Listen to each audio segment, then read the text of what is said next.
விளம்பரத்துறையில் மேலாண்மை கல்லூரி மாணவர்கள் புதிய தொழில்நுட்பங்களை தெரிந்து கொள்ளும் விதமாக கோவை PSG மேலாண்மை கல்லூரி மற்றும் கோயம்புத்தூர் அட்வர்டைசிங் கிளப் ஆகியோர் இணைந்து புதிய புரிந்துணர்வு ஒப்பந்தம் மேற்கொள்ளப்பட்டது.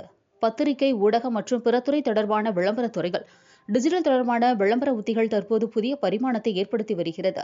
இந்நிலையில் இது தொடர்பான புதிய தொழில்நுட்பங்களை கல்லூரியில் பயிலும் மாணவர்கள் தெரிந்து கொள்ளும் விதமாக கோவை PSG மேலாண்மை கல்லூரி மற்றும் கோயம்புத்தூர் அட்வர்டைசிங் கிளப் ஆகியோர் இணைந்து புதிய புரிந்துணர்வு ஒப்பந்தம் செய்து கொண்டுள்ளனர். இதற்கான நிகழ்ச்சி கோவை அவிநாசி சாலையில் உள்ள PSG மேலாண்மை கல்லூரி அரங்கத்தில் நடைபெற்றது. இந்நிகழ்ச்சியில் சிறப்பு விருந்தினர்களாக தி ஹிந்து குழுமங்களின் தலைமை செயல் அதிகாரி நவ்னீத், பிரிட்டன் ரீட்ஸ் பெக்கட் பல்கலைக்கழகத்தின் ஜேர்னலிசம் மற்றும் மக்கள் தொடர்புத்துறை இயக்குநர் சான் டாட்சன் ஆகியோர் கலந்து கொண்டு விளம்பரத் துறையில் மாறிவரும் பரிமாணங்களை இளம் தலைமுறையினர் தெரிந்து கொள்வதன் அவசியம் குறித்து பேசினார்.